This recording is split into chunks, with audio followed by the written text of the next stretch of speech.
Warahmatullahi wabarakatuh.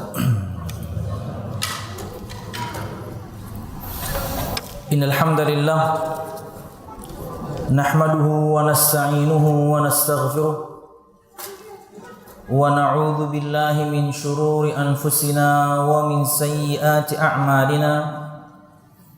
May yahdihillahu fala mudilla lahu wa may yudlil fala hadiya lahu.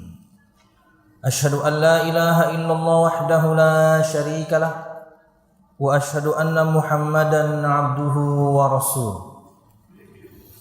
Qala Allah Ta'ala fil Qur'anil Karim, a'udzu billahi minasy syaithanir rajim. Ya ayyuhalladzina amanu taqullaha haqqa tuqatih wa la tamutunna illa wa antum muslimun. Ya ayyuhan nasu taqu rabbakumul ladzi khalaqakum min nafsin wahidah wa khalaqa minha zawjaha wa batha minhuma rijalan katsiran wa nisaa'a wattaqullaha alladzi tasaaluna bihi wal arham innallaha kana 'alaikum raqiba. Ya ayyuhalladzina amanu taqullaha wa qulu qawlan sadida yuslih lakum a'malakum wa yaghfir lakum dhunubakum wa may yuti'illaha wa rasulahu faqad faza fawzan 'azima. Fa inna asdaqal hadithi kitabullah wa khairal hadi hadi Muhammadin sallallahu alaihi wasallam wa syarrul umuri muhdatsatuha fa inna kulla muhdatsatin bid'ah wa kulla bid'atin dhalalah wa kulla dhalalatin finnar, amma ba'd. Hadirin dan hadirat Bapak Ibu jamaah sekalian rahimakumullah. Alhamdulillah, segala puji dan syukur marilah kita haturkan kepada Allah Subhanahu wa taala. Kemudian salawat serta salam semoga selalu tercurahkan kepada junjungan besar Nabi kita Muhammad sallallahu alaihi wasallam, juga beserta para sahabatnya, keluarganya, dan segenap kaum muslimin yang selalu istiqamah berpegang teguh dengan Islam sampai hari kiamat kelak. Hadirin dan hadirat Bapak Ibu jamaah sekalian rahimakumullah, melanjutkan pembahasan kita dengan kitab Al-Qiyamah As-Sughra karangan Syekh Dr. Umar Sulaiman Al-Ashqar rahimahullahu ta'ala, dan masuk pada bahasan yang baru, yaitu waktu kiamat atau rahasia di balik yakni kiamat. Jamaah sekalian rahimakumullah, tentunya bahasan inti kita adalah kenapa Allah Subhanahu wa taala rahasiakan kapan terjadinya hari kiamat. Tapi sebelum masuk ke poin tersebut, dan juga yakni apa faedah mempelajari hal-hal yang seperti ini, ada beberapa hal sebagai muqaddimah yang ulun ingin sampaikan agar semua kita memiliki satu faham yang sama dulu sebelum masuk pada bahasan yang inti, yaitu kenapa Allah Subhanahu wa taala rahasiakan kapan terjadinya hari kiamat, dan apa manfaat dan faedah mempelajari perkara-perkara gaib seperti ini. Jamaah sekalian rahimakumullah, bagian yang pertama berkaitan dengan as-sa'atu atiyatun la raiba fi. Poin yang pertama sebagai muqaddimah yang kita ingin sampaikan adalah bahwasanya hari kiamat adalah sebuah kepastian. Tidak ada keraguan di dalam. Ini hari kiamat adalah sebuah kepastian, artinya pasti datang dan tidak ada keraguan di dalamnya. Kata Syekh, al-imanu biyaumil qiyamah aslun min usulid din wa la yatimul imanu illa bihi. Beriman kepada hari kiamat adalah salah satu prinsip di antara prinsip-prinsip agama. Dari sini saja kita sudah tahu satu jawaban. Apa manfaatnya? Apa manfaat kita mempelajari hal-hal gaib seperti ini? Yang akan terjadi seperti ini. Yang akan tegak di akhir zaman seperti ini. Kenapa? Iya, bahasan iman. Bahkan tidak sempurna iman seseorang kecuali mengimani hari kiamat. Bahkan sebagian para ulama berpendapat bahwasanya iman kepada hari kiamat itu rukun iman yang kedua. Saking seringnya Nabi Muhammad menyebutkan dalam sabdanya dengan nada man kana yu'minu billahi wal yaumil akhir. Man kana yu'minu billahi wal yaumil akhir. Barang siapa yang beriman kepada Allah dan hari akhir. Barang siapa yang beriman kepada Allah dan hari akhir. Gitu terus. Hingga sebagian berpendapat, ini sebenarnya rukun Islam, rukun iman yang kedua ini. Setelah iman kepada Allah, hari kiamat. Karena seringnya Nabi Muhammad mengatakan hal yang demikian. Artinya ini perkara yang penting. Ini prinsip di antara prinsip-prinsip dasar keimanan. Tidak sempurna iman seorang sampai dia meyakini hal ini. Dan ingat jamaah, yang namanya rukun iman itu rata-rata keyakinan di hati.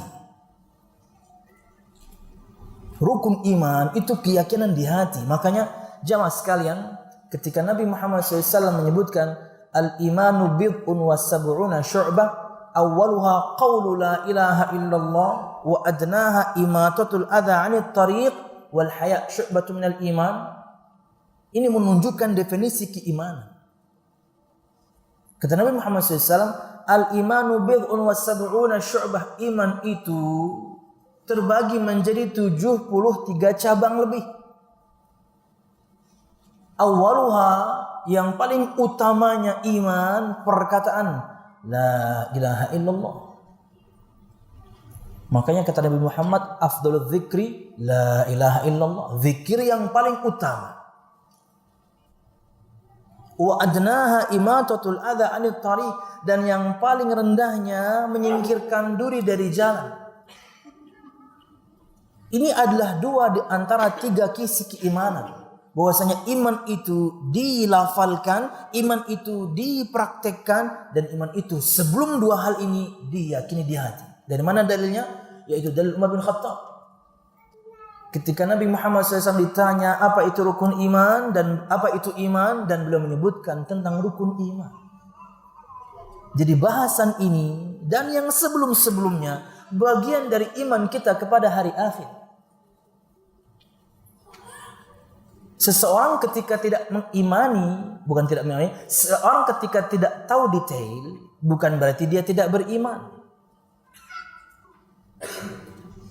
Apakah Anda beriman kepada hari kiamat? Ya. Tahukah Anda detailnya? Tidak terlalu tahu. Apakah orang seperti ini kita katakan tidak beriman? Tidak, dia beriman, cuman nggak tahu detail. Kita sedang belajar detail sekarang. Apakah Anda beriman kepada malaikat Allah? Beriman. Siapa saja namanya? Aduh, saya cuma tahu Jibril, Mikail. Nggak tahu saya. Apakah dikatakan orang ini tidak beriman? Tidak. Dia hanya tidak tahu detail. Apa saja tugas mereka? Aduh, apa ya? Apa saja sifat mereka? Aduh, apa ya? Orang-orang yang seperti ini tidak keluar dari keimanan. Dia hanya belum tahu. Dia hanya tidak tahu detail. Tapi dia mengimani secara global tentang rukun iman yang ada. Cuman jamaah sekalian rahimakumullah, beriman, yakni rukun iman, ini luar biasa pentingnya. Karena ketika seorang tidak mengimani salah satu di antara rukun iman tersebut, atau sub bahasannya, padahal sudah sampai kepadanya hujjah, bisa mengeluarkan dia dari Islam. Lain jika seorang meninggalkan salah satu di antara rukun Islam setelah syahadatain, terlepas dari perdebatan ketat berkaitan dengan orang yang meninggalkan sholat. Tapi orang tidak berzakat padahal dia mampu, orang yang tidak berpuasa padahal dia mampu, orang yang tidak berhaji padahal dia mampu, tapi dia masih meyakini kewajiban itu, dia tidak keluar dari Islam. Tapi jika ada orang tidak mengimani salah satu di antara rukun iman, keluar. Semuanya setelah ditegakkannya hujjah. Sudah dikasih tahu sudah diingatkan, lanjut dia dengan pengingkarannya dengan salah satu rukun iman atau subbahasannya, saya tidak percaya dengan azab dan nikmat kubur. Ketika Anda sudah tegakkan hujjah, ini loh dalil nikmat kubur, ini loh dalil azab kubur, saya tetap tidak beriman. Yang saya imani, yang saya lihat, yang saya imani, yang saya indra, itu kan gak bisa saya indra. Keluar dia dari Islam. Itu bahayanya tentang keimanan. Orang tidak mengimani salah satu rukun iman atau subbahasannya, setelah ditegakkan hujjah bisa mengeluarkan pelakunya dari Islam. Tapi orang yang tidak melakukan salah satu di antara rukun Islam yang 4 setelah syahadatain, tapi masih meyakini kewajibannya, tidak keluar dari Islam. Para ulama hanya berpendapat bagaimana cara dia kemudian bayar kafarahnya.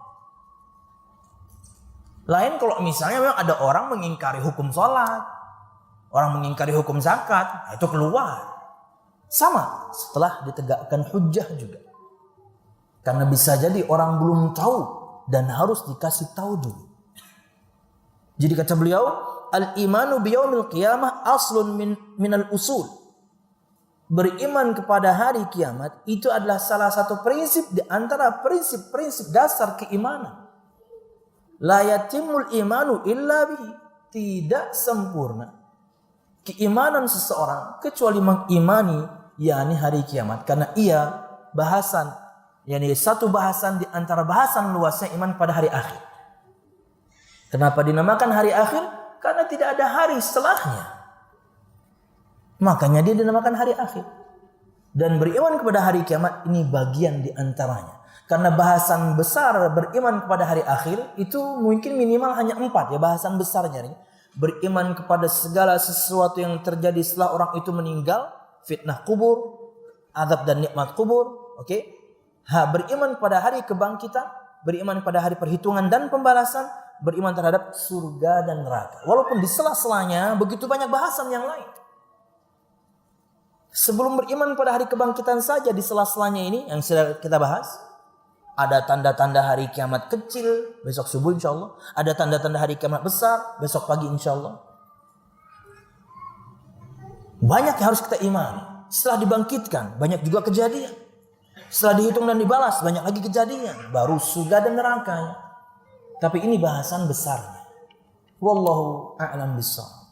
Allah Subhanahu wa taala berfirman dalam surah Al-Baqarah ayat 177, "Laisal birra an tuwallu wujuhakum qibalal masyriq wal maghrib, walakinnal birra man amana billahi wal yaumil akhir wal malaikati wal kitabi wan nabiyyin," ila akhir ayat. Yang artinya adalah kebajikan itu bukanlah menghadapkan wajahmu ke arah timur dan barat, tetapi kebajikan itu adalah kebajikan orang yang beriman kepada Allah, kepada hari akhir, malaikat-malaikat, kitab-kitab, nabi-nabi dan selanjutnya ayat.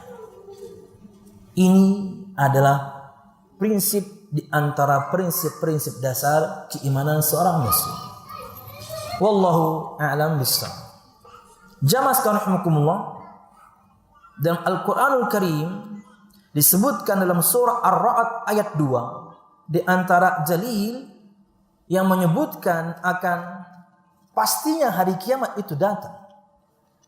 Dan tentunya ketika ini Allah Subhanahu wa taala firmankan, memberikan faedah kepada kita agar Allah Subhanahu wa taala ingin menanamkan di hati kita prinsip yang bagus, prinsip yang kuat. Karena di Qur'anul Karim yang tercatat di sini sampai ada 6 bentuk bagaimana Allah menyebutkan akan pastinya hari kiamat. 2 di antaranya kita ambil. Allah Subhanahu wa taala berfirman dalam surah Ar-Ra'd ayat 2, "Yudabbirul amra yufassilul ayati la'allakum biliqa'i rabbikum tuqinun." Yang artinya adalah dia mengatur urusan makhluknya dan menjelaskan tanda-tanda kebesarannya agar kamu yakin akan pertemuan dengan Rabbmu. Jadi semua hukum ini, semua syarat ini di antara tujuannya agar kita makin yakin akan keagungan Allah, agar kita makin yakin bahwasanya semua kita akan berjumpa Allah dan mempertanggungjawabkan semua amal yang kita lakukan. Jadi ayat-ayat yang ulun akan sebutkan berikut ini, di antara ayat-ayat yang menopang keimanan kita, agar kita makin kuat iman, makin yakin akan keniscayaan, kepastian bahwasanya kiamat atiyatun la raiba fih, kiamat itu pasti datang dan tidak ada keraguan di dalamnya. Di antara dalilnya adalah firman Allah dalam surah Ar-Rum ayat 11. Allah Subhanahu wa taala berfirman, Allahu yabda'ul khalqa thumma yu'iduh thumma ilaihi turja'un. Di antara dalil akan pastinya hari kiamat dan tidak ada keraguan di dalamnya adalah sebuah berita dari Allah bahwasanya semua kita akan kembali kepadanya. Allah berfirman yang artinya adalah Allah yang memulai penciptaan makhluk, kemudian mengulanginya kembali, kemudian kepadanya kamu dikembalikan. Ya, Allah ciptakan kita, mati kita, Allah hidupkan kembali, dan kemudian semua kita menghadap Tuhan kita Allah Subhanahu wa taala. Ini berita akan bahwa semua kita akan kembali mempertanggungjawabkan semua amal yang selama ini kita lakukan hari kiamat. Bahkan di ayat yang lain Allah menyebutkan, dan dalam ayat ini Allah Subhanahu wa taala menyebutkan dengan kata penguat. Dalam bahasa Arab itu ada beberapa huruf kata itu untuk menguatkan kata yang datang setelahnya. Dan dalam ayat berikut surah Thaha ayat 15, Allah Subhanahu wa taala menyebutkan penguat dengan kata inna. Allah Subhanahu wa taala berfirman, "Inna sa'ata atiyatun." Yang artinya adalah sungguh hari kiamat itu akan datang. Jadi bukan cuma berita. Bukan cuma berita bahwasanya semua kalian akan kembali, tapi Allah kuatkan dengan kata inna sa'ah, sungguh betul-betul hari kiamat itu atiyatun, akan datang. Juga firman Allah Subhanahu wa taala juga dengan penguat. Sudahlah dengan penguat inna, Allah tambahi pula kemudian dengan lam taukid, yang belajar bahasa Arab pasti paham. Inna adalah untuk penguat, lam fathah untuk penguat. Dan di ayat berikut ini surah Al-Hijr ayat 85 Allah menyebutkan dua-duanya. Allah berfirman, wa inna sa'ata la'atiyatun fasfahis safhal jamil. Allah berfirman yang artinya adalah dan sungguh kiamat pasti akan datang. Jadi ada dua penguat. Sudahlah pakai inna, kemudian pakai lam yang berharakat fathah pula.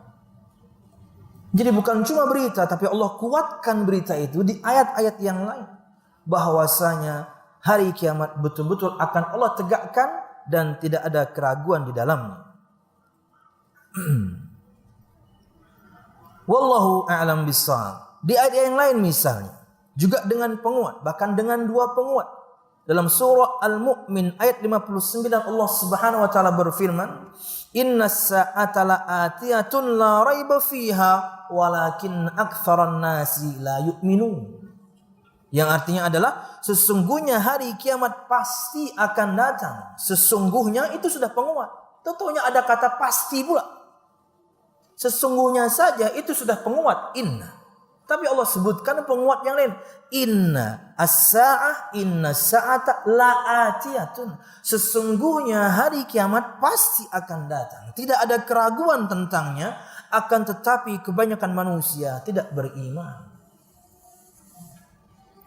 Tidak berimannya orang-orang kafir Quraisy kala itu bukan berarti kemudian mereka mengingkari begitu saja, tidak. Mereka mengingkarinya karena kesombongan. Mereka tahu Nabi Muhammad SAW bukan dukun. Mereka tahu yang disampaikan Nabi Muhammad bukan mantra dukun. Mereka tahu Nabi Muhammad bukan orang gila. Mereka tahu Nabi Muhammad orang yang buta huruf. Bagaimana mungkin orang buta huruf bisa bikin syair? Kalau itu adalah syair. Iya, bukan syair. Mereka pun tahu bagaimana cara bikin syair. Mereka tahu ini kebenaran. Mereka yang mengiyakan tantangan Nabi Muhammad. Pertama kali beliau berdakwah terang-terangan. Jika saya sampaikan kepada kalian bahwasanya di balik gunung ini ada satu lembah, di sana ada tentara musuh siap menyerang kita. Akuntum musaddiqiyya, apakah semua kalian akan mempercayaiku? Kata mereka, ya, semua kami akan percaya. kami tidak pernah mendapatkanmu sekalipun berdosa. Sekali mereka tidak pernah mendapatkan Nabi Muhammad berdosa.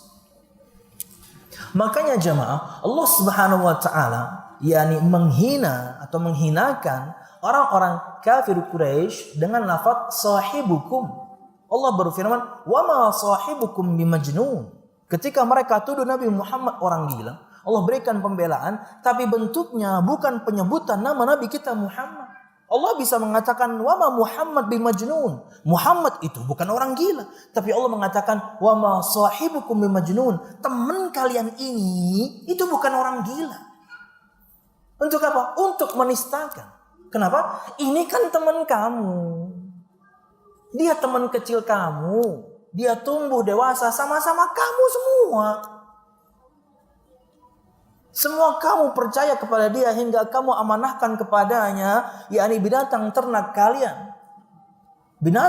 Harta paling berharga kala itu adalah yakni binatang ternak. Ketika seorang mengamanahkan harta paling berharga, pasti Anda akan amanahkan kepada orang yang jujur. Dan mereka mengamanahkan pada Nabi Muhammad, berarti Anda yakin dia jujur.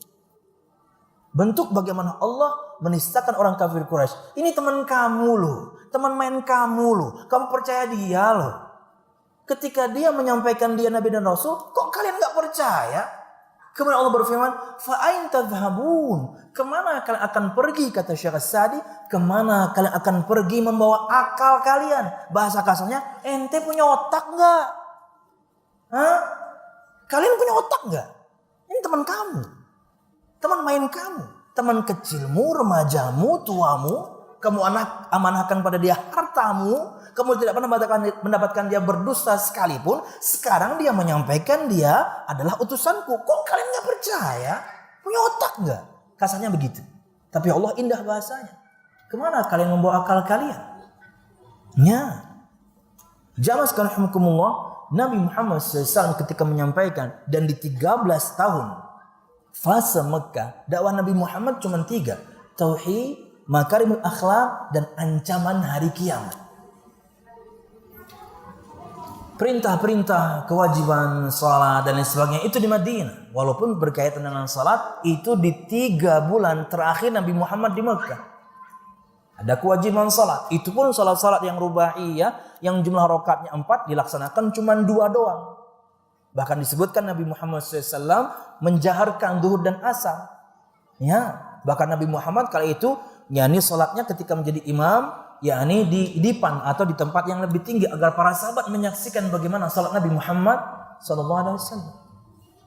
Di Mekah, di Madinah lah baru disempurnakan. Tapi sebelum itu total 13 tahun dakwah Nabi Muhammad cuma 3.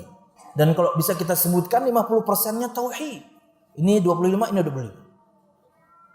Ya, tentang tauhid agar mereka mengesahkan Allah, tentang makarimul akhlak, memperbaiki akhlak mereka karena norma sudah ada, butuh disempurnakan. Dan kemudian yang terakhir, ini ancaman neraka untuk orang-orang yang tidak mau beriman pada beliau. Basicnya mereka tidak bisa menolak. Kenapa? Ini orang jujur. Cuman yang seperti itu, kesombongan yang membuat mereka kemudian tidak beriman kepada yang disampaikan Nabi kita Muhammad SAW.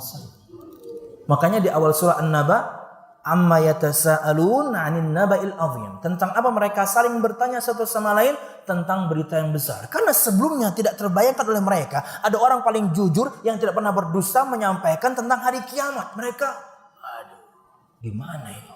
Kenapa? Ini orang gak pernah berdusta. Sekarang dia menyampaikan tentang hal-hal yang dahsyat. Gak bisa didustakan nih orang sebenarnya. Wallahu a'lam bishawab. Jamaah sekalian rahimakumullah. Kemudian, yakni di ayat yang lain Allah bahkan bersumpah untuk kemudian menguatkan bahwasanya betul-betul kiamat akan datang dan tidak ada keraguan di dalamnya. Firman-Nya dalam surah An-Nisa 87, Allah Subhanahu wa taala berfirman, Allahu la ilaha illa huwa la yajma'annakum ila yaumil qiyamah. Kata Allah Subhanahu wa taala, Allah tidak ada ilah selain Dia, Dia pasti akan mengumpulkan kamu pada hari kiamat. Dua penguat juga. La yajma'annakum, lam fathah penguat, kemudian nun taukid di ujungnya juga apa? Dua-duanya Allah pakai la yajma'annakum. Sungguh betul-betul pasti Allah akan mengumpulkan kalian di hari kiamat. Wallahu a'lam bishawab. Kemudian poin yang kedua. Kata beliau rahimahullahu taala, as-sa'atu qaribatun. Muqaddimah yang kedua adalah hari kiamat sudah dekat. A'lana Rabbul Izzah li'ibadihi fi kitabihi al-munazzal mundu arba'ati asyara qarnan anna sa'ata qad iqtarabat. Allah Subhanahu wa taala telah mengkhabarkan, mengumumkan bahwa di dalam kitabnya yang telah turun kepada kita sejak 1400-an tahun yang lalu, bahwasanya hari kiamat sudah dekat. Sejak 1400 tahun yang lalu Allah sudah berfirman kiamat sudah dekat. Apalagi sekarang. Sejak zaman Nabi Muhammad SAW Allah sudah firmankan ini. Perhatikan surah Al-Qamar ayat 1. Allah Subhanahu wa taala berfirman iqtarabatis sa'atu wan syaqqal qamar. Yang artinya adalah saat hari kiamat semakin dekat dan bulan pun terbelah. Dan itu tanda-tanda hari kiamat yang kecil yang sudah lampau terjadi. Terbelahnya bulan. Kita akan bahas besok subuh. Tanda-tanda hari kiamat ada yang kecil, ada yang besar. Yang kecil terbagi 3 lagi. Yang telah lampau, yang sekarang sedang terjadi, yang belum terjadi. Yang telah terjadi, terbelahnya bulan. Diutusnya Nabi Muhammad itu tanda-tanda hari kiamat. Terbelahnya bulan di zaman Nabi Muhammad tanda-tanda hari kiamat. Meninggalnya Nabi Muhammad tanda-tanda hari kiamat. 1400 tahun yang lalu tanda-tanda sudah ada. Kata Allah Subhanahu wa taala, iqtarabatis sa'atu wan syaqqal qamar. Telah dekat hari kiamat dan terbelahlah bulan di zaman Nabi Muhammad sallallahu alaihi wasallam. Itu mukjizat beliau. Mukjizat dari kata bahasa Arab ajiza ya'jazu artinya lemah. Mu'jiz artinya melemahkan. Mukjizat jamak, hal-hal yang melemahkan. Maksudnya apa? Ketika yakni orang-orang mendustakan Nabi dan Rasulnya, maka Allah Subhanahu wa taala berikan mereka mukjizat, perkara yang melemahkan, yang bisa membungkam orang-orang. Makanya ketika para ulama mendefinisikan mukjizat, itu ada unsur tahaddinya. Amrun khariqun lil 'ada, satu perkara yang luar biasa tapi ada unsur tantangan. Entah nabinya nantang umatnya, kalau saya bisa datangkan A, B, C dan D, apakah kalian beriman? Atau umatnya nantang, kalau kamu betul nabi dan rasul, coba dong datangkan A, B, C dan D. Dan mereka datangkan, mereka hadirkan. Makanya kalau berdasarkan definisi ini, keluarnya air dari sela-sela jari Nabi Muhammad SAW, belum memperbanyak makanan, belum memperbanyak air. Satu baskom itu paling cukup, kata Anas bin Malik, 7-8 orang saya wudhu, tapi 80 orang bisa wudhu di situ. Maka hal ini berdasarkan definisi tadi bukan mukjizat. Karena mukjizat harus ada unsur tantangannya, dan memperbanyak air di baskom itu nggak ada unsur tantangan. Nabi Muhammad hanya memberikan air yang banyak saja, karena waktu itu air sedikit. Satu baskom paling cukup 7-8 orang untuk wudhu. Tapi kata Anas 80 orang wudhu dari situ. Belum lagi cerita di perang Khandaq, Nabi Muhammad memperbanyak makanan. Mereka sedang kelaparan, kemudian Nabi Muhammad SAW dengan perkara yang luar biasanya, kalau tidak disebutkan mukjizat, makanan itu banyak melimpah sampai semuanya kenyang. Sallallahu alaihi wasallam. Wallahu a'lam bishawab. Kemudian terbelahnya bulan merupakan salah satu tanda datangnya kiamat. Kita akan bahas besok lebih detail. Dan ketika kiamat sudah sangat dekat, Al-Quran mengungkapkan bahwa ia pasti datang. Hal ini disebutkan dalam firman Allah surah An-Nahl ayat 1. Ata amrullah fala tastajiluh. Ketetapan Allah pasti datang, maksudnya hari kiamat. Maka janganlah kamu minta agar dipercepat. Gak usah, dia pasti datang kok.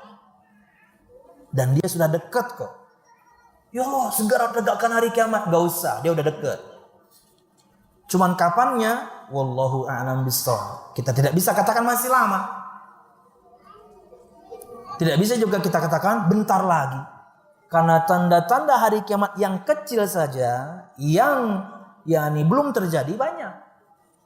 Tanda-tanda yang kecil yang belum terjadi banyak, apalagi tanda-tanda yang besar. Tidak bisa kita katakan masih lama, juga tidak bisa katakan di tahun sekian, enggak boleh. Tapi dia sudah dekat. Innahum yarawnahu ba'ida wa narahu qariba. Mereka memandangnya jauh, tapi bagi kami sudah sangat dekat. Wallahu a'lam bishawab. Jamaah sekalian rahimakumullah. Dan di antara dalil dari hadis Nabi Muhammad SAW berkaitan dengan hal ini, yaitu akan dekatnya atau kiamat sudah dekat. Sabda Nabi Muhammad SAW dalam Sahih Bukhari dan juga Muslim.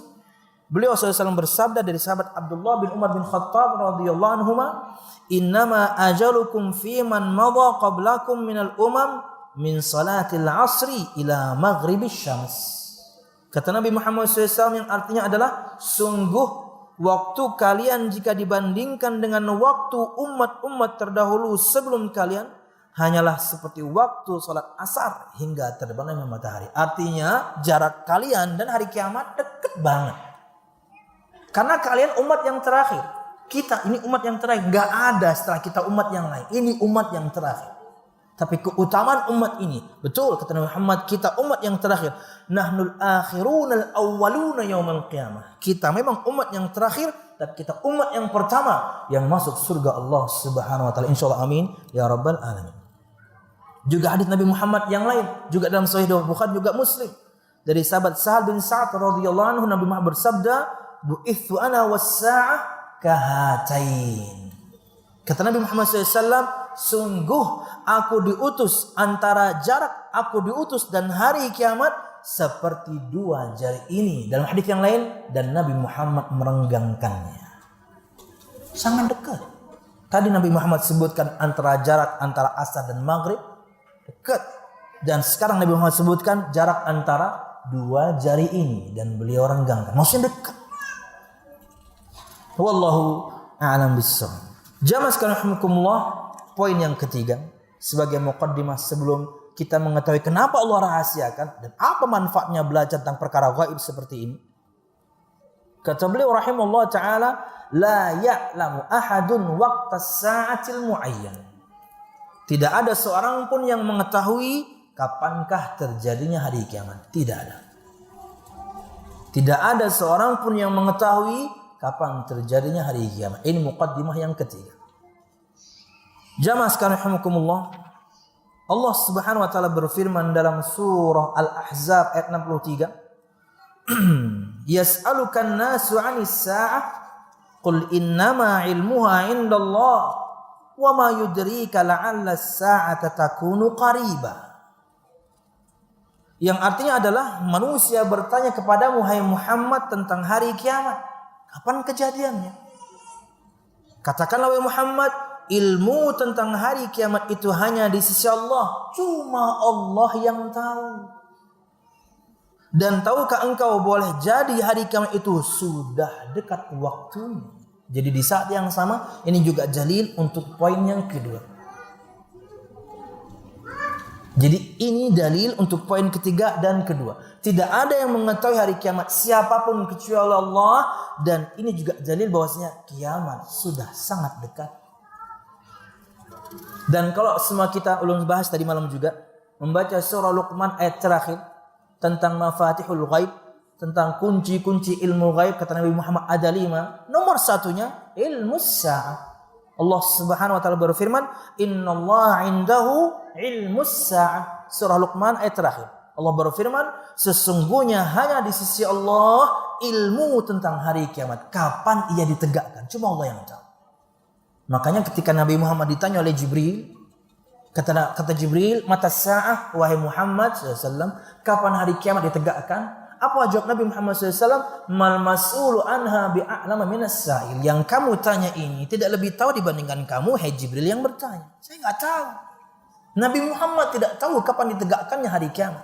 Jibril pun tidak tahu kapan ditegakkannya hari kiamat. Ada ustadz di Indonesia tahu. Hebat enggak? Luar biasa. Tentunya dia bukan orang yang pertama. Para ulama salafus saleh, ada beberapa di antara mereka yang tergelincir akan hal ini. Ya, kata Imam Qayyim, karena ada satu hadis yang tidak benar memang. Bahwasanya hari kiamat itu akan tegak di milenium ke-7. Kata Ibnu Qayyim, dan sekarang milenium ke-7. Dan tidak terjadi. Kata Syekh pengarang, beliau ini meninggal tahun 2010-an ke atas, baru aja meninggalnya. Dan ketika mengarang ini di awal tahun 90-an mudah saya tidak salah.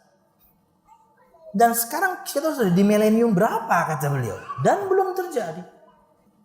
Hadisnya palsu, mengatasnamakan atas nama Nabi Muhammad sallallahu alaihi wasallam. Jangan tertipu. Wallahu a'lam bishawab.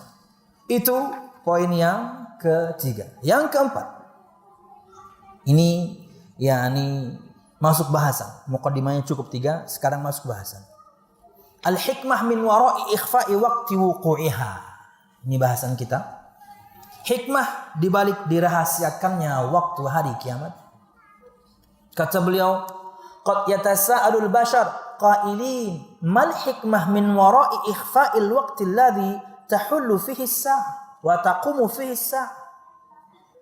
Wal jawab anna ikhfa'aha law ta'alluqun bi salahin nafsil insaniyah fawuquha ghaibun wal amrul azimul ladzi yastaqinul mar'u wuqu'ahu walakin la yadri mata yafja'uhu wa yahillu fihi bisahatihi yaj'alul mar'a mutarakkiban lahu bistimrar.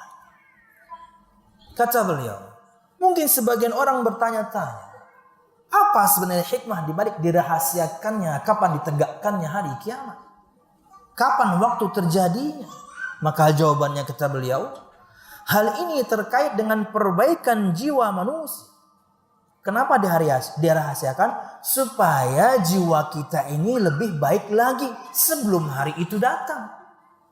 Kata Syekh, karena dengan tidak mengetahui waktu terjadinya hari kiamat, padahal kiamat merupakan perkara besar yang diyakini pasti terjadi, semua itu akan menjadikan manusia senantiasa berjaga-jaga dalam menghadapinya. Ini intinya.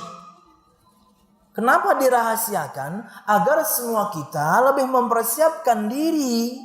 Karena datangnya bisa tiba-tiba. Agar kita mempersiapkan diri dan memperbaiki diri sebelum hari itu datang. Dan perkara tentunya yang tidak layak dilakukan oleh seorang muslim dan mukmin, memperdalam ilmu ini sampai bahkan terjerumus kepada sampai menentukan waktu bahkan tahunnya, tapi dia tidak mempersiapkan diri, padahal kiamat sughra dia akan datang kapanpun. Makanya ketika dilayangkan pertanyaan kepada Syekh Al-Utsaimin berkaitan dengan apa urutan tanda-tanda hari kiamat yang besar yang 10 itu, jadi ada yang bertanya, karena tanda-tanda hari kiamat yang besar ada 10. Kita akan bahas besok duha. Ada yang bertanya, apa saja urutannya? Maka kata beliau, fokus Anda salah. Kenapa fokus Anda mengurutkan mana yang keluar duluan dibandingkan yang lain? Matahari terbit dari baratkah? Binatang yang melata keluar dari kerak bumikah? Dukhan yang menyelimuti atau asap yang menyelimuti duniakah? Tenggelamnya beberapa penenggelaman di barat timur dan juga negara Arabkah? Kita nggak tahu, kata beliau. Fokus kamu salah kalau begitu. Harusnya kamu fokus sekarang kamu beramal atau enggak. Kamu sudah beramal atau belum? Kenapa? Karena kematian bisa datang kapanpun. Man mata qamat lahu qiyamatuh. Barang siapa yang meninggal, kala itulah kiamat dia bermula. Wallahu a'lam bishawab. Sementara ini yang bisa kita sampaikan dulu, dan masih banyak poin yang kita akan sampaikan insyaallah setelah salat Isya. Wallahu a'lam bishawab. Wassalamualaikum warahmatullahi wabarakatuh. Assalamualaikum warahmatullahi wabarakatuh. Alhamdulillah wassalatu wassalamu ala Rasulillah, amma ba'd. Melanjutkan pembahasan kita berkaitan dengan masih faedah dari kitab Al-Qiyamah As-Sughra karangan Syekh Dr. Umar Sulaiman Al-Ashqar rahimahullah ta'ala, dan masih pada poin yang keempat, ya, terhitung di sini berkaitan dengan hikmah. Al-hikmatu min wara'i ikhfa'i waqti wuqu'iha. Hikmah dibalik dirahasiakannya waktu terjadinya hari kiamat. Kita sebutkan tadi, kata beliau rahimahullah ta'ala, qad yatasa'alul basharu qailin. Terkadang manusia bertanya-tanya dengan mengatakan, mal hikmah min wara'i ikhfa'il waqti alladhi tahullu fihi as-sa'ah wa taqum fihi al-qiyamah. Apa hikmah dibalik dirahasiakannya kapan terjadinya hari kiamat? Maka kata beliau, wal jawab anna ikhfa'aha lahu ta'alluqun bi salahin nafsil insaniyah. Bahwasanya dirahasiakannya kapan terjadinya hari kiamat ini sangat erat hubungannya dengan perbaikan jiwa seorang manusia.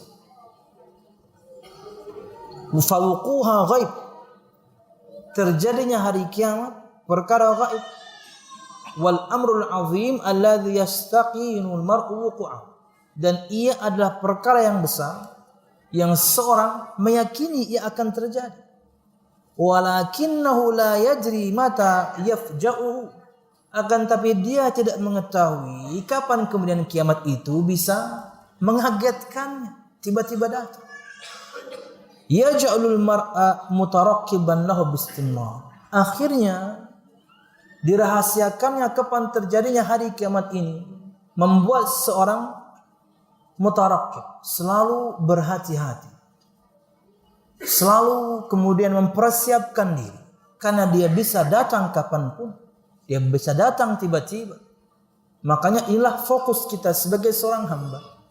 Kita mempersiapkan diri bukan cuma untuk hari itu datang. Untuk kiamat kecil yang datang kita harus mempersiapkan diri. Allah Subhanahu wa taala berfirman, "Fatazawwadu fa inna khairaz zadi at-taqwa." Maka kata Allah Subhanahu wa taala, berbekallah kalian, karena dan sebaik-baik bekal adalah ketakwaan. Karena kematian bisa datang kapanpun. Dan ketakwaan ini, jamaah sekalian rahimakumullah, beban memang, tapi bukan beban yang mustahil untuk kita pikul. Bisa kita melakukannya. Salat lima waktu, puasa, umrah, haji, dan lain sebagainya. Mampu kita melakukannya. Tapi beban memang. Cuman bukan perkara yang mustahil. Salat dalam 24 jam cuman 5 waktu saja. Anda kalau gabungkan semua salat 5 waktu itu di total, sekhusyuk-khusyuknya Anda nggak sampai sejam. Insya Allah Anda bisa khusyuk dengan 17 rakaat tersebut. Anda total nggak sampai 1 jam. Tidak sampai 1 jam dari 24 jam waktu Anda. Beban? Enggak dong. Mampu kita memikulnya. Puasa pun demikian. Hanya 1 bulan dari 12 bulan. 1 bulannya pun hanya setengah hari. Bukan 24 jam. Beban? Ya. Tapi bukan perkara yang mustahil. Mampu kita melakukan. Bahkan sebagian kaum muslimin di belahan bumi tertentu seperti di Eropa, itu terkadang waktu puasanya lebih panjang dibandingkan kita. Kita standar tiap tahun gak berubah. Segitu-gitu aja, 12-an jam. Mereka bisa lebih panjang. Fajar menyingsing jam 3 subuh, kemudian matahari tenggelam jam 9 malam. Ya, tapi mereka bisa melakukan, apalagi kita harusnya lebih bisa. Beban memang, tapi bukan mustahil untuk dipikul. Mampu kita melakukannya, dan itu bekal ketakwaan kita. Kalau pian ingat khutbah Jumat waktu itu, apa? Yang namanya muslim itu taat beragama. Itu unsur agama Islam. Zakat, ya ketika memenuhi persyaratan saja. Haji, ya ketika memenuhi persyaratan saja. Anda belum memenuhi persyaratan, ya Anda tidak lakukan. Cuman bukan berarti kemudian kita tidak bersedekah. Bisa kita bersedekah kapanpun. Tidak harus banyak, sedikit pun no problem. Yang penting rutin. Mungkin rutinnya itu adalah misalnya setiap Jumatan. Nggak apa-apa. Seminggu sekali nggak apa-apa. Cuma 5.000 perak, nggak ada masalah. Tapi rutin. Anda melakukannya bahkan mungkin sejak Anda berpenghasilan. Sejak 10-20 tahun yang lalu. Rutin. Ini amal yang paling Allah cintai, kata Nabi Muhammad SAW. Ahabul a'mali ilallah adwamuha wa in qalla. Amal yang paling Allah cintai itu adalah yang berkesinambungan walaupun sedikit. Cuma 5.000 perak, cuma 10.000, cuma 2.000 perak, gak ada masalah.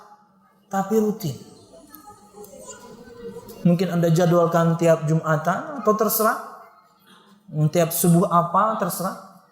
Wallahu a'lam bishawab. Jamaah sekalian rahimakumullah, dan yakni inilah bekal yang paling bisa kita lakukan sebelum kematian itu datang, dan dia bisa datang kapanpun. Betul, kita mempelajari tanda-tanda hari kiamat kapan, ya rahasia di balik yakni hari kiamat. Tapi sebenarnya kiamat kecil yaitu kematian itu akan kita hadapi kapanpun. Maka dari sekarang kita harus berbekal yang banyak. Takut mati wajar karena kita belum siap. Tapi kalau takut mati karena kecintaan kita pada dunia, itulah yang tercela. Ya, takut mati itu yakni wajar, manusiawi. Kenapa? Karena kita belum siap dengan modal yang banyak. Seumur hidup kita kemudian kita lakukan semuanya ibadah pun gak cukup. Kalau misalnya surga itu seperti barang yang kita beli dengan amal, gak bisa. Disebutkan oleh Nabi Muhammad SAW. Disebutkan bahwasanya seorang laki-laki dimasukkan ke surga Allah Subhanahu wa taala dengan perintahnya, wahai para malaikatku, masukkan hambaku ini ke surgaku dengan rahmatku. Hamba ini kemudian mengatakan, ya Allah, masukkan aku ke surgamu karena amalku dong. 60 tahun saya menyembahmu ya Allah. Masukkan aku ke surgamu karena amalku. Artinya dia mengukur surga itu seperti barang. Amal dia seperti pengganti. Bahwasanya ini surga saya beli dengan amal saya. Kata Allah Subhanahu wa taala, wahai para malaikatku, hitung amal dia. Tak taunya dihitung amalnya semuanya, 60 tahun dia beribadah tidak bisa bayar nikmat mata. 60 tahun Anda beribadah menyembah Allah, Anda jadi orang baik, tidak bisa Anda balas satu nikmat Allah, pendengaran, nikmat penglihatan, nikmat merasa, indera semua ini. Salah satunya tidak bisa Anda bayar. Anda mau bayar surga, tapi iya sebab kita mendapatkan rahmat Allah, iya. Kalau pengen ingat juga di khutbah ulun sebutkan Ali Imran 132. Wa ati'ullaha war rasul la'allakum turhamun. Dan taatilah Allah dan Rasulnya agar kalian diberikan rahmat atau mendapatkan rahmat. Untuk mendapatkan rahmat Allah kita taat beragama. Sebab mendapatkan rahmat Allah iya. Tapi kalau ia pengganti untuk menggapai surga Allah layaknya barang yang kita beli, nggak bisa. Syekh Muhammad bin Shalih Al-Utsaimin menyebutkan nikmat yang lain ketika menerangkan ini. Kata beliau, nikmat oksigen nggak bisa kita bayar. Artinya kalau surga itu layaknya barang yang bisa kita beli dengan amal kita. Amal kita ini kata beliau sangat sedikit. Satu amal yang namanya bersyukur saja kita belum bisa maksimal. Amal bersyukur saja kita belum bisa maksimal. Beliau kemudian contohkan syukur akan gratisnya oksigen. Kita belum bisa maksimal. Anda tahu berapa harganya tabung oksigen yang kecil itu? Yang kecil. Di Banjarmasin 110.000. Itu paling 2 malam habis. Untuk orang yang membutuhkan bantuan itu. 2 malam itu habis. Satu malamnya pun paling 2-3 jam saja. Nah, habis. Berarti satu malamnya 55.000. Untuk 3 jam. Anda kalikan 24 jam. Anda kalikan semua umur Anda. Gak bisa Anda bayar oksigen ini. Pengen menggapai surga dengan kemudian amal kita. Enggak. Kata Nabi Muhammad SAW, ma minkum min ahadin yudkhiluhu amaluhu al-jannah.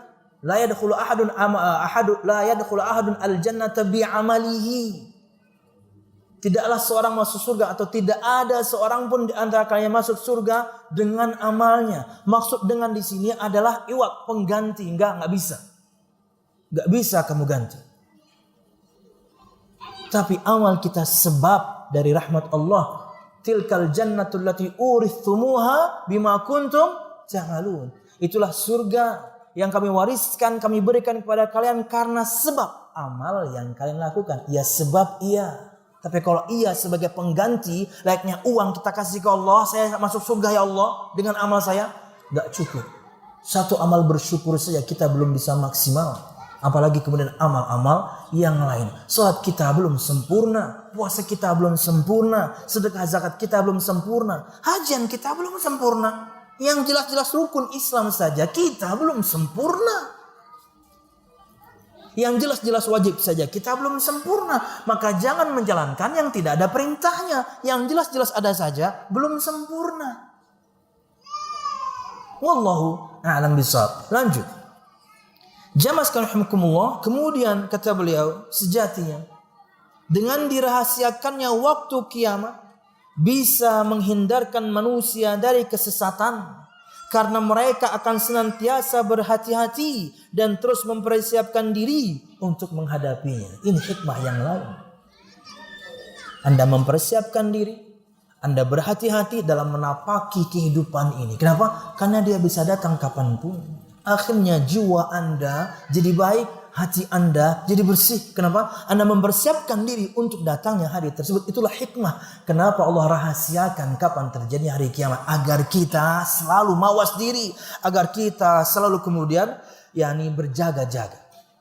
Dengan melakukan sebanyak mungkin amal saleh yang bisa kita lakukan. Dan sering ulangi poin ini.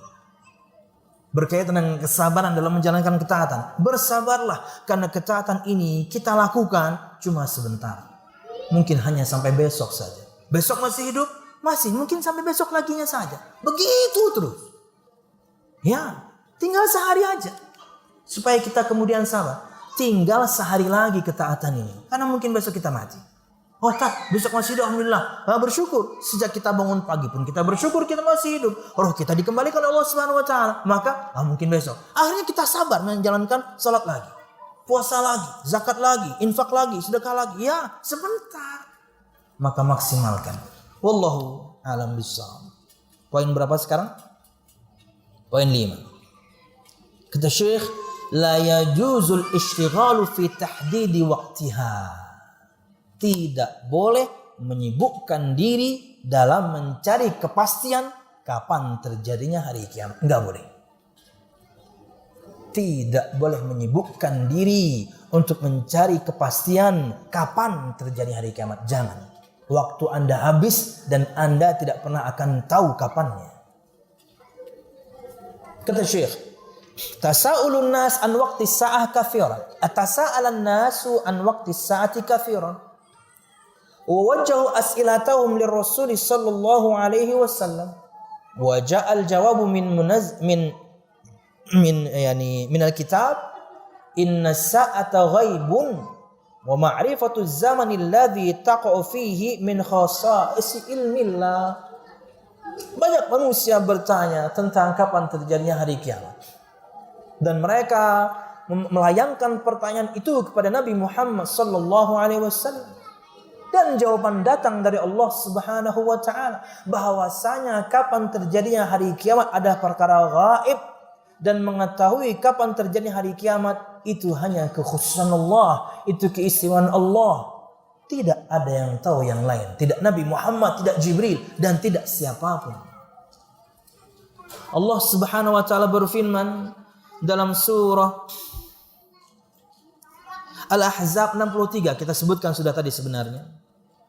Allah Subhanahu wa taala berfirman, yas'alukan nasu 'anis sa'ah qul innama 'ilmuha indallah wa ma yudrika la'alla as-sa'ata takunu qariba. Sudah kita sebutkan tadi.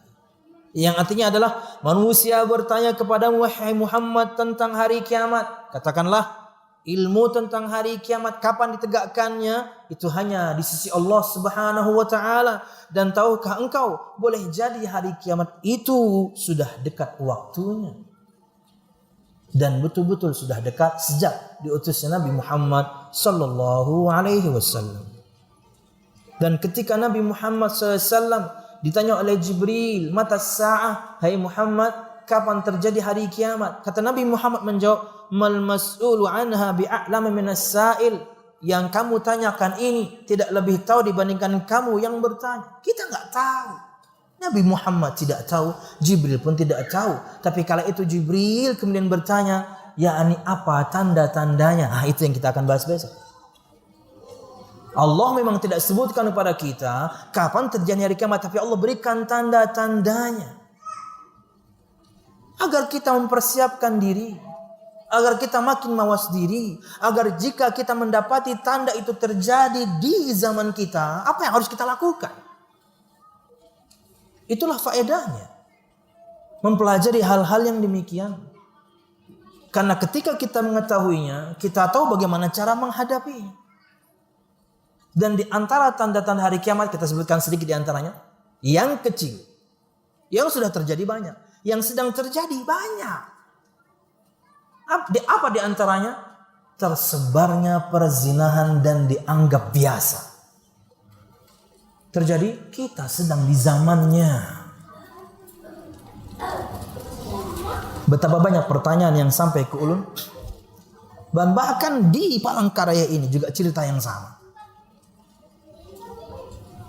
Bagaimana atau siapa wali perempuan hasil anak zina? Ya Allah, banyak sekali pertanyaan itu. Berarti ini pertanyaan di tahun sekarang. Berarti itu perbuatan orang tua si akhwat 20 tahun yang lalu. Ya. Inna zina dainun fa in istaqratahu fa innal wafa'a min ahli baitika fa'lami. Kata Imam Syafi'i, zina itu hutang. Jika kamu berhutang, yang akan membayarnya keluargamu. Kapan? 20 tahun lagi. Apalagi anak yang terlahir dari Anda adalah na'udzubillah, dari dia adalah na'udzubillah perempuan. Kenapa? Karena ayah biologis tidak bisa jadi wali. Dari mereka berdua terputus kemahroman, dari mereka berdua terputus kemudian apa? Warisan. Menyakitkan jamaah, mau tidak mau dia darah daging Anda tapi bukan mahram. Mau tidak mau dia darah daging Anda sangat kaya, Anda meninggal, dia nggak dapat bagian. Kenapa? Karena dihasilkan dari perbuatan yang haram. Dan suatu saat dia akan menikah. Memang disembunyikan oleh Anda dan istri Anda selama ini 20 tahun. Tapi ketika dia akan menikah, orang-orang yang ada di KUA, para ustadz kemudian yang ada di KUA, mereka bukan orang-orang yang bodoh. Kalau anak pertama Anda anak perempuan, mereka akan cek kapan Anda menikah. Ketika tidak masuk akal tanggal anak Anda lahir dengan tanggal Anda menikah, mereka akan tanyakan, kalau bisa jujur aja nih, ini hasil zina atau enggak? Mereka belak-belakan. Saya bertemu dengan mereka.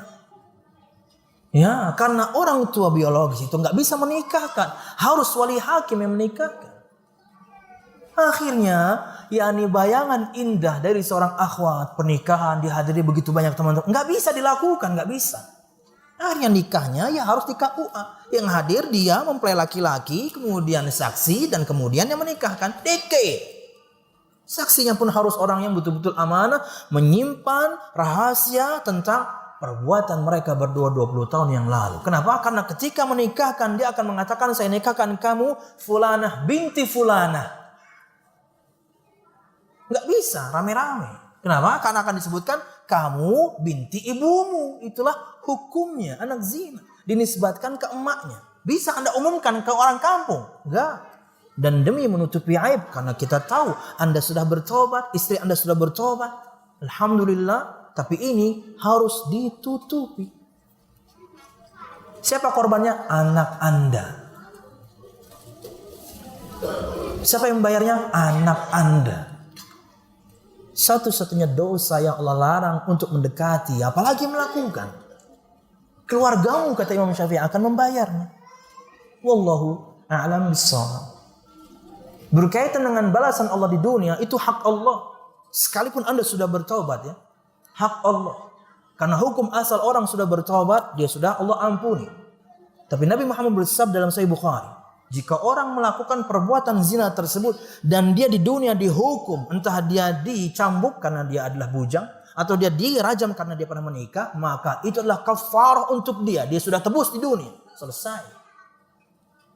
Tapi barang siapa yang melakukannya dan Allah tutupi aibnya, dosa 20 tahun yang lalu, dosa 25 tahun yang lalu, enggak ada yang tahu.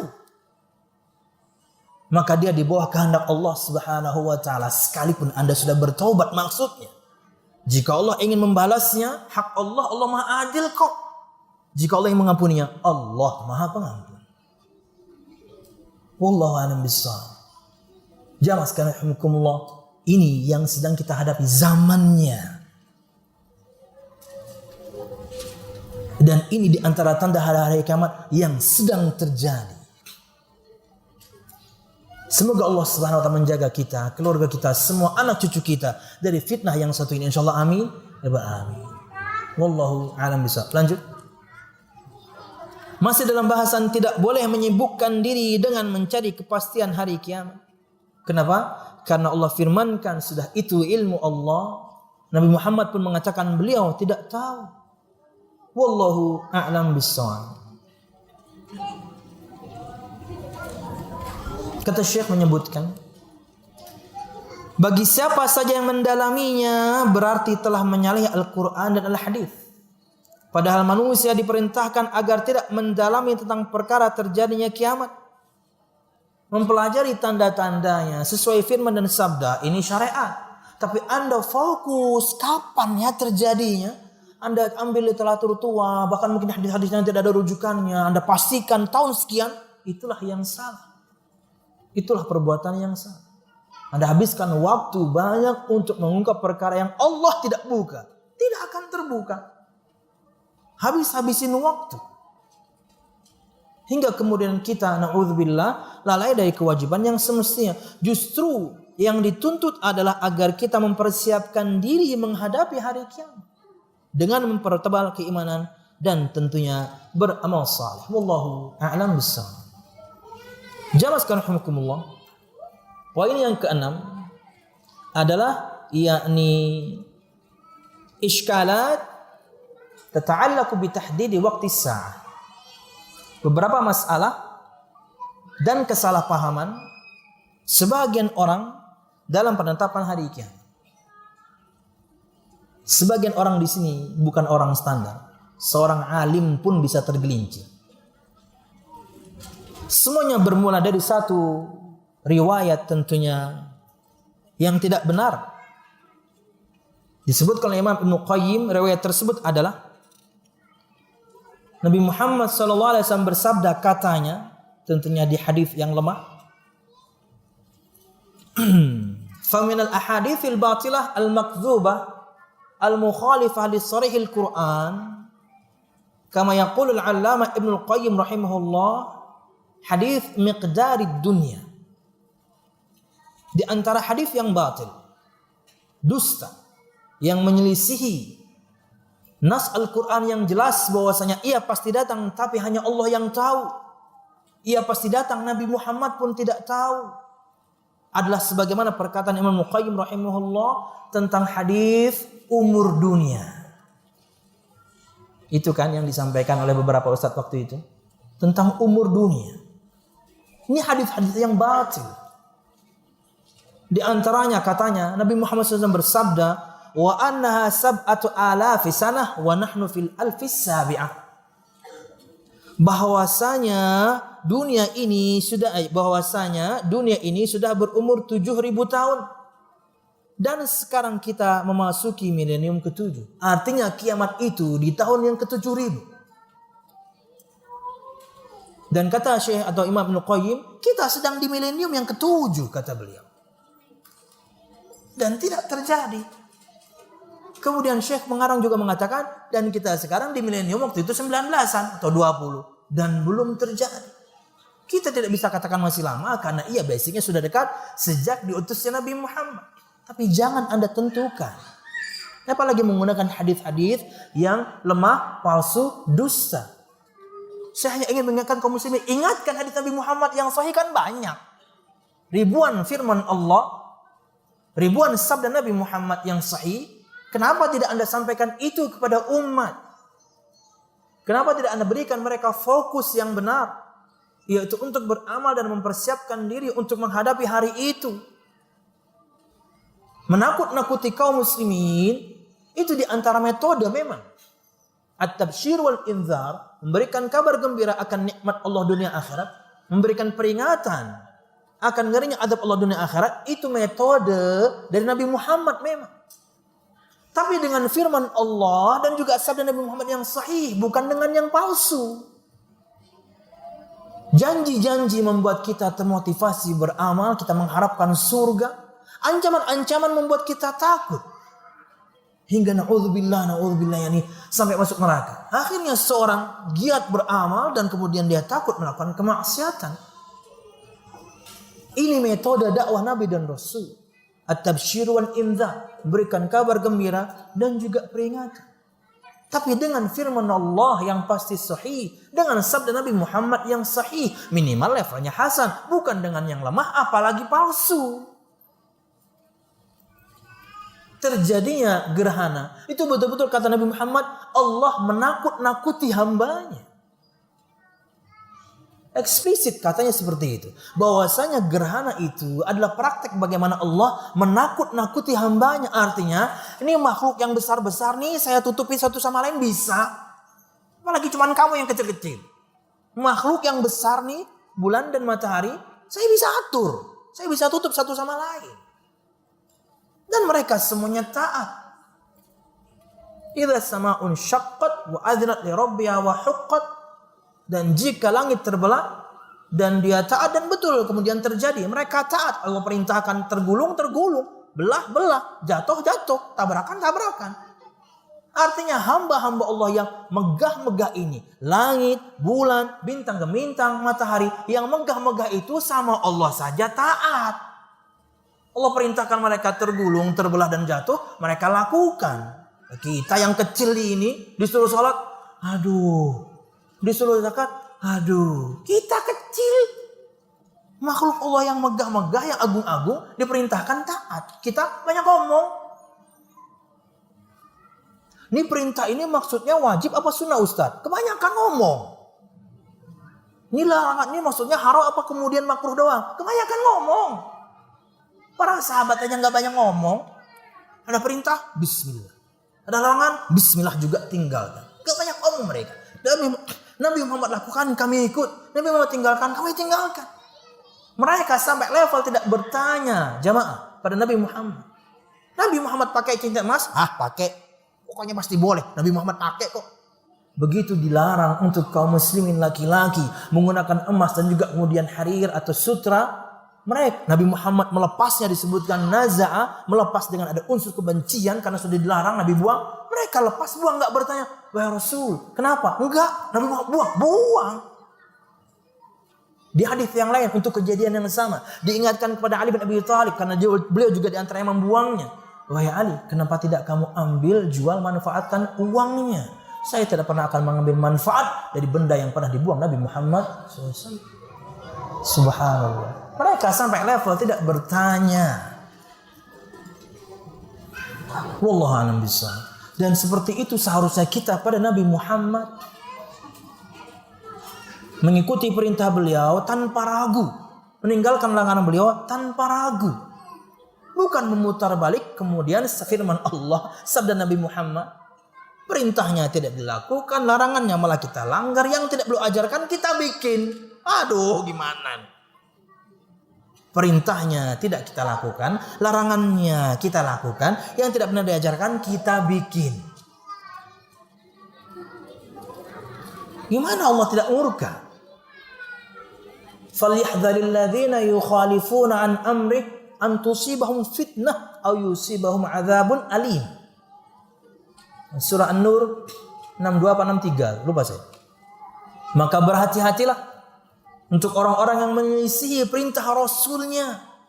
Apa itu menyelisih? Ada perintah ditinggalkan, ada larangan malah dilakukan, tidak diajarkan malah dibikin, dibuat-buat. Seakan-akan Nabi Muhammad SAW belum menyampaikan, seakan-akan syariat ini belum sempurna hingga Anda buat amalan-amalan itu, zikir-zikir itu. Kata Imam Malik, orang yang melakukan hal-hal yang demikian, mengada-ada dalam syariat agama, seakan-akan Anda mengatakan Nabi Muhammad mengkhianati risalah, berarti Nabi Muhammad belum sampaikan ini untuk kalian. Bahaya jemaah. Apa ancaman dari Allah? Antusibahum fitnah, akan ditimpakan ke hati mereka fitnah. Kata Imam Mukatsir menerjemahkan fitnah dengan kesyirikan, dengan kemaksiatan, dengan kebid'ahan, dengan kemunafikan. Ya, tertimpa hati kita ini. Akhirnya kalau sudah terkena fitnah itu, mau sebanyak apapun firman dan sabda disampaikan ke Anda tolak. Kenapa? Hati Anda sudah penuh dengan yang buruk. Kata Syekh Al-Utsaimin, hati itu bagaikan gelas. Anda isi dengan tauhid, syirik gak bisa masuk. Anda isi dengan sunnah, bid'ah gak bisa masuk. Anda penuhi dengan kebaikan, keburukan gak bisa masuk. Tapi kalau Anda lakukan sebaliknya, sama. Penuh dia dengan kesyirikan, tauhid mental. Penuh dia dengan kebid'ahan, sunnah, wah gak bisa masuk. Penuh dengan keburukan, yang baik gak bisa masuk. Itulah hati ini.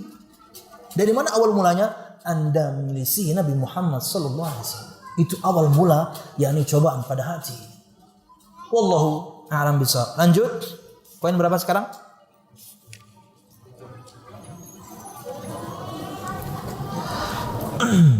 Sebelumnya, sebagian orang menggunakan hadis yang dusta tadi untuk menentukan kapan terjadinya hari kiamat. Sebagian yang lain salah faham.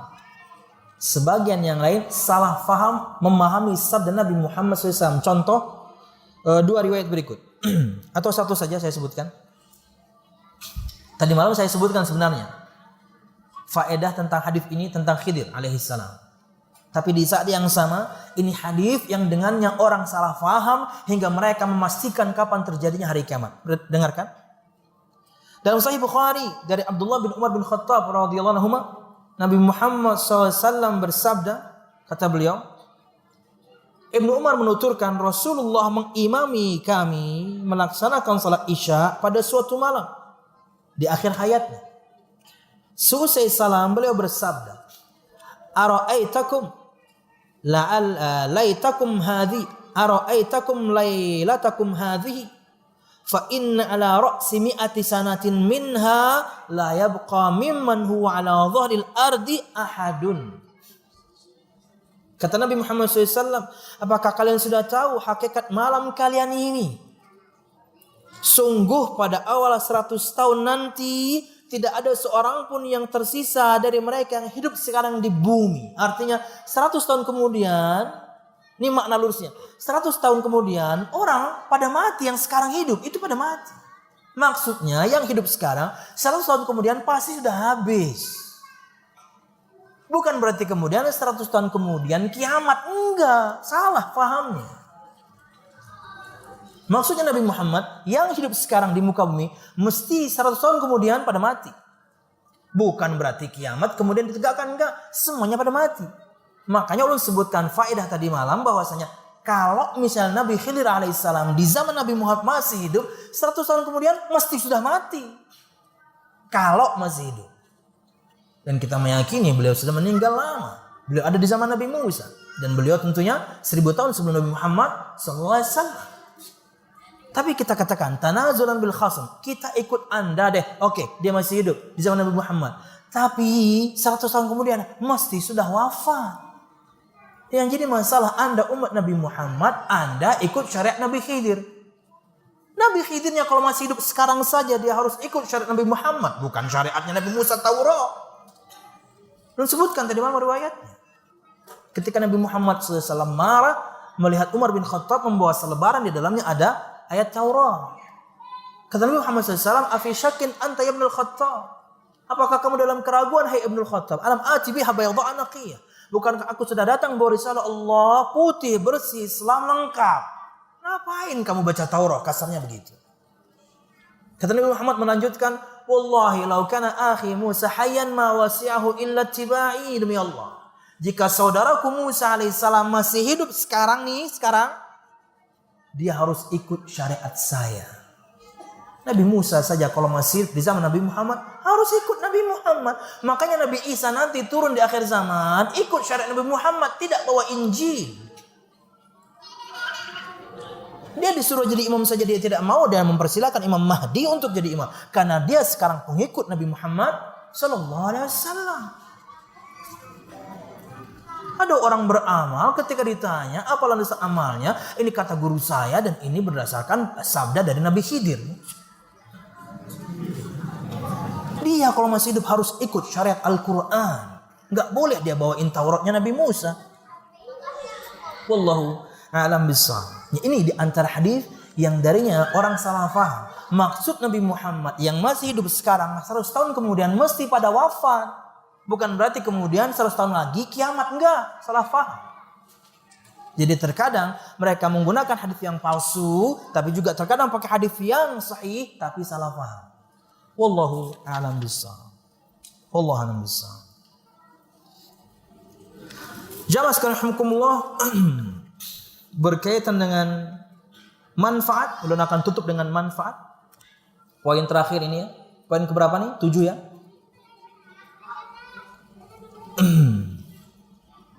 Faidatul bahthi fil asyrati wal mughayyabati al mustaqbalah.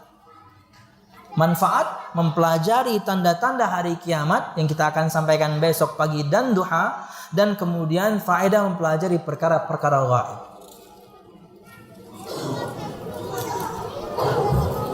Yang pertama, kata beliau rahimahullah ta'ala di 10 menit terakhir mungkin, wa yumkinuna an nujizal fawaid allati nahsulu 'alaiha min wara'i dirasatil akhbar allati tuhaddithu bi ashratis sa'ah wal mughayyabat al mustaqbalah fil umuri taliyah. Kata beliau menyebutkan dan memungkinkan kami, kata beliau, akan menyebutkan beberapa faedah yang singkat yang kita dapatkan dari mempelajari kabar-kabar dari Nabi Muhammad, dari firman Allah tentang tanda-tanda hari kiamat dan perkara-perkara gaib yang akan terjadi nanti. Tanda-tanda hari kiamat insyaallah besok kita akan sebutkan. Ini beberapa faedah. Yang pertama, al-imanu bihadhil akhbar idza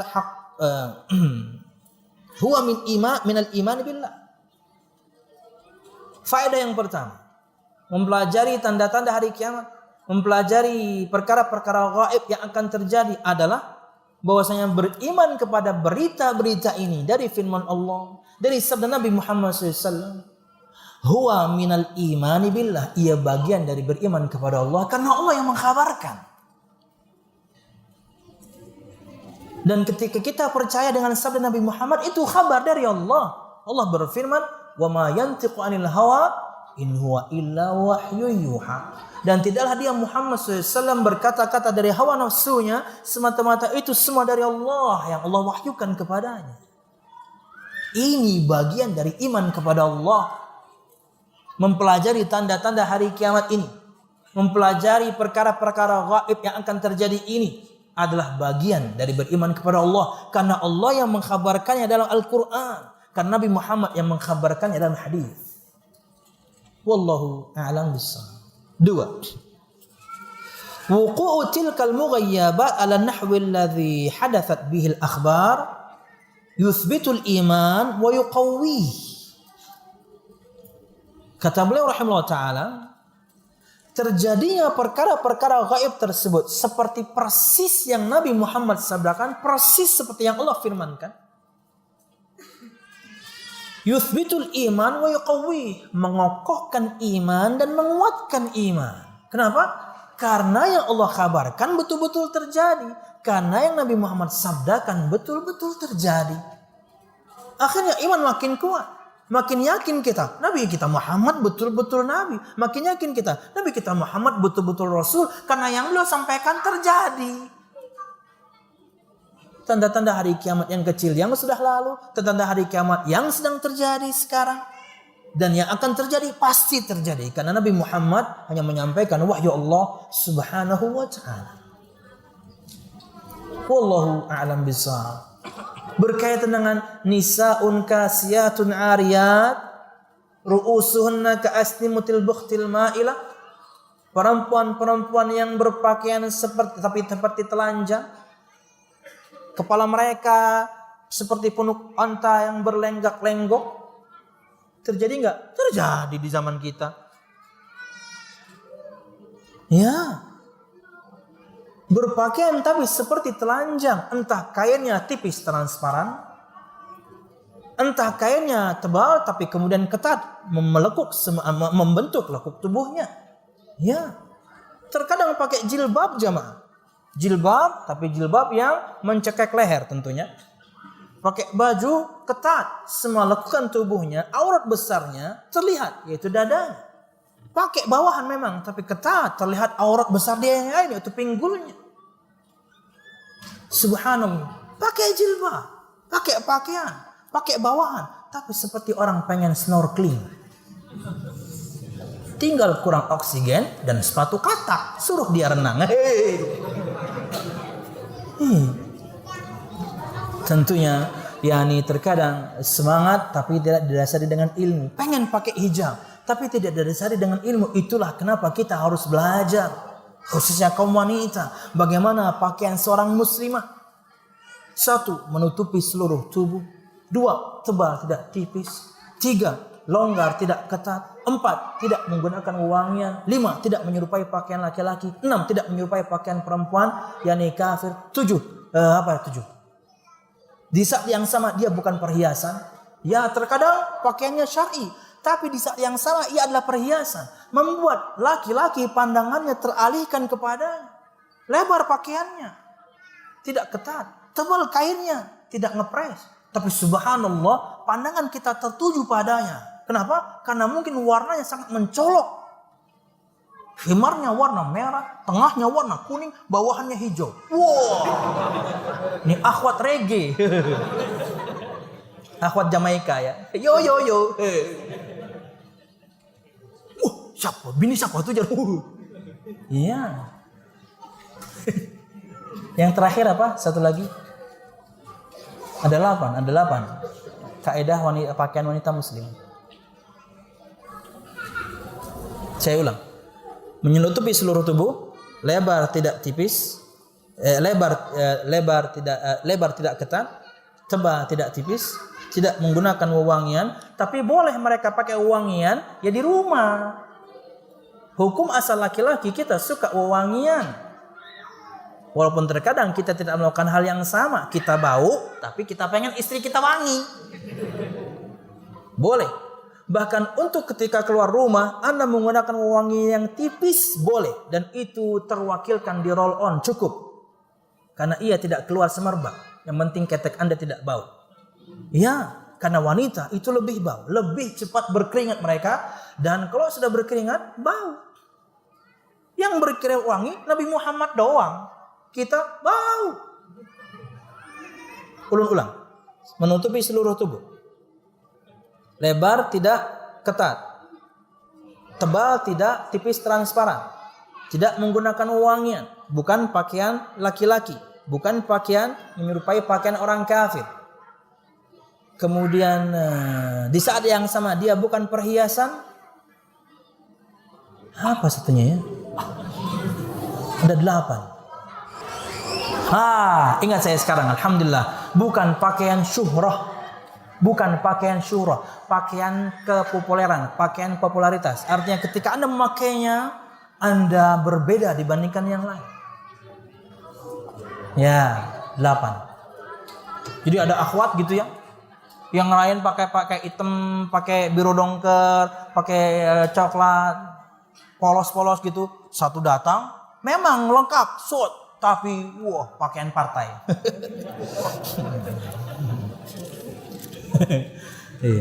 Nggak ada begitu ya, khimar tapi tulisannya nggak ada ya. Wallahu a'lam bishawab. Jamaah sekarang dulu mau ngomong apa tadi? Menguatkan iman. Terjadinya hal-hal yang Nabi Muhammad kabarkan, yang Allah kabarkan di zaman kita sekarang itu menguatkan iman. Betul yang Nabi Muhammad sabdakan. Dia betul-betul Nabi kita. Dia betul-betul Rasulullah SAW yang dia sabdakan 1400 tahun yang lalu terjadi di zaman kita. Wallahu a'lam bishawab. Nisaun karya. Kasiyah. 3. tathbitul iman biyaumil qiyamah, memperkuat keimanan kepada datangnya hari kiamat. Ya, itulah guna mempelajari, supaya kita makin yakin lagi bahwasanya ini betul-betul akan tegak. Karena dia pasti tegak, dia sudah dekat, dan tidak ada yang tahu kapan pastinya. Tapi mempelajarinya membuat kita makin yakin. Kenapa? Karena tanda-tandanya sebelum dia datang sudah sebagiannya terjadi. Wallahu a'lam bishawab. 4. Mungkin kita sudahi di poin 5 ya. Ini 4 dulu. Ba'athallahu rasulahu dalan 'alal khairi muhadhdhiran minasyarr. Wa qad dalla ar-rasul sallallahu alaihi wasallam ashabahu 'anil manhajil amthal allati yanbaghi ayyasluku fil waqa'i allati waqa'at fi asri. Kata Syekh, Allah Subhanahu wa taala mengutus rasulnya itu sebagai pemberi petunjuk kebaikan dan juga sebagai pemberi peringatan dari keburukan. Dan Nabi Muhammad SAW menerangkan kepada para sahabatnya jalan yang lurus yang mereka harus tapaki ketika kejadian-kejadian tertentu terjadi dan mereka hadapi. Contoh kayak di zaman kita sekarang misalnya, yang Nabi Muhammad sabdakan, "Wa man ya'ish minkum fa sayara ikhtilafan katsira." Dan barang siapa yang hidup di antara kalian di kalangan umatku, maka dia akan melihat begitu banyak perselisihan. Ini tentang akhir zaman. Tapi apa manfaatnya? Nabi Muhammad kasih solusi bagaimana kita menapaki ketika zaman itu terjadi. Apa? Alaikum bisunnati wa sunnatil khulafa'ir rasyidin al-mahdiyyin min ba'di. Nabi Muhammad kasih solusi. Berpegang teguhlah kalian dengan sunnahku dan sunnah para al-khulafa'ir rasyidin setelahku. Addu 'alaiha bin nawajid. Gigitlah ia dengan gigi-gigi geraham kalian. Kalau sunnah itu layaknya tali atau seutas tali, pegang ia, gigit ia. Agar kalian tidak goyah. Dan memegang sunnah ini seperti memegang bara api. Panas, banyak gunjingan, banyak bulian, banyak yang memanggil kita dengan panggilan-panggilan yang buruk.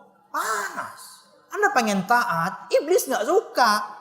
Anda pengen jadi baik, iblis dan semua tentaranya gak suka. Tidak mungkin ketika Anda mengatakan saya beriman, kemudian Allah tidak uji, enggak. Mesti ada ujiannya. Dan Anda pasti bisa menapakinya. Yakinlah, karena Allah tidak pernah memberikan kita satu ujian kita tidak mampu pikul. Terkadang ujiannya macam-macam, tapi hadapi. Kita mampu menghadapinya. Dapat istilahnya sudah umur cukup, ujiannya belum dapat jodoh. Tapi sabar. Dapat jodoh, wah tak taunya enggak baik. Dapat istri yang baik, mertua cerewet. Mertua baik, duit kededa. Ada terus. Tapi hadapi aja. Istri salehah, mertua yani ya enggak banyak bicara. Kan udah mati ya. Istri salehah, mertua enggak banyak bicara. Anak lucu-lucu dan pintar-pintar, duit ada. Mesti ada gangguan yang lain apa? Dari luar, eksternal. Pengajian ninja lah. Masih syukur pengajian ninja ya daripada wah pengajian Astrea Prima. Enggak ada kan? Ninja mahal. Berbangga Anda dijuluki pengajian para ninja. Daripada situ Astrea Prima doang. Walaupun sudah klasik ya. Astrea Prima tapi bahan bakarnya dong Pertamax turbo. Wih. Meledak mesinnya ya. Sorry, hanya canda ya. Sebagian teman-teman yang suka retro, monggo ya, silahkan. Antara kelebihan duit sama ya bisa belinya cuma itu ya. Allah bisa, nggak ada masalah. Syukuri ya, karena ada orang lain punya cuma sepeda, ada orang lain punyanya cuma bisanya ke masjid cuma jalan kaki. Ada orang lain pakai kursi roda nggak punya kaki. Syukuri. Lihat selalu yang di bawah. Kalau Anda lihat yang di atas, nggak syukur-syukur. Wallahu a'lam bishawab. Sudah bisi NMAX, hendak X-Max. Kena bisi X-Max, hendak T-Max. Sudah bisi T-Max, Lemax. Oke. Oke. Jadi Nabi Muhammad kasih solusi. Dan tadi malam disebutkan juga di antara solusi. Hadis tentang Dajjal, tentunya bermanfaat tentang penentuan bagaimana waktu sholat. Tadi malam saya sudah sebutkan. Itulah manfaat mempelajari yakni perkara gaib seperti ini. Dan yang terakhir, yakni di antara faedah mempelajari perkara yang gaib dan tanda-tanda hari kiamat adalah bahwasanya ini adalah fitrah manusia. Saya sebutkan tadi malam sebenarnya. Ini adalah fitrah manusia. Fitrah manusia ingin mengetahui sesuatu yang dia belum ketahui. Ini fitrah. Kita terlahir dengan bawaan ini, pengen tahu. Tapi yang ingin kita ketahui berdasarkan firman. Yang ingin kita ketahui berdasarkan sabda. Kepo yang benar mungkin ya. Kepo yang benar mungkin ya. Ya. Orang kafir ketika kemudian menuduh kita nggak ada kerjaan, bahas perkara gaib, nggak ada kerjaan, bahas perkara hari kiamat. Yang sekarang aja dong yang fokus. Loh, bukankah Anda punya ilmuwan-ilmuwan bahkan mempelajari hal-hal yang telah lampau? Artifacts, patung-patung, candi-candi. Masya Allah. Wah, dapat candi itu ya. Wah, pakai kuas biasanya. Wih, candi nih. Wah, sampul betul-betul candi. Di dalamnya kemudian didapatkan, tutup botol Fanta. Wah, candi apaan? Sejak kapan ada Fanta?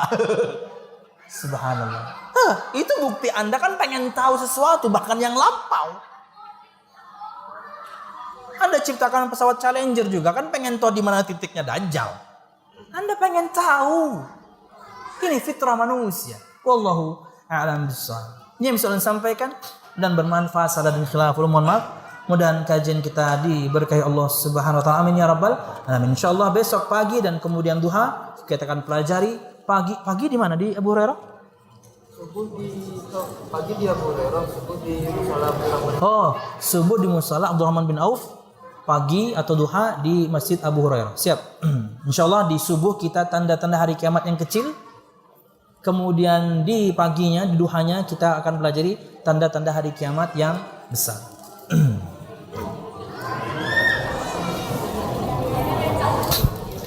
Bismillah. Cukup ya, ini udah banyak. Adakah dalil kalau Ka'bah tidak ada yang tawaf atau sepi tawaf termasuk tanda kiamat? Alah, lu mikirin begini ya. Masjid kosong aja situ nggak ribut. Ya, nggak usah. Cari dalil nggak usah. Yang jelas di hadapan kita nih, Masjid Baitul Khalq penuh nggak? Masjid Abu Hurairah penuh nggak? Ya, itu semuanya karena sebab. Ya, tindakan preventif. Ya, nggak ada masalah. Toh sekarang juga tetap ada yang sholat, ada yang tawaf. Ya. Wallahu a'lam. Jadi tidak ada jadi. Kalau berkaitan Ka'bah nanti akan dihancurkan dengan tangan, ada di akhir zaman. Wallahu a'lam kapannya. Tapi yang jelas itu sudah di waktu kata Syaikhul Utsaimin di mana Al-Qur'an sudah menjadi firman Allah yang terabaikan. Ka'bah akan dihancurkan bata per bata. Itulah keyakinan kaum muslimin. Ka'bah akan dihancurkan oleh seorang dari Ethiopia bernama Dzus Sawiqatain. Dia akan hancurkan bata per bata, satu-satu. Di saat dimana Al-Quran, kata Syaikhul Utsaimin, sudah menjadi firman Allah yang terabaikan. Hancur sudah. Orang baik sudah hilang. Kalau itu ada, wallahu a'lam bishawab. Berkaitan dengan sepi, kan ada sebab. Nanti ramai lagi. Apakah sebelum tanda hari kiamat terjadi semua orang muslimin dimatikan Allah? Bukan sebelum tanda. Sekarang kan kita sedang mengalami.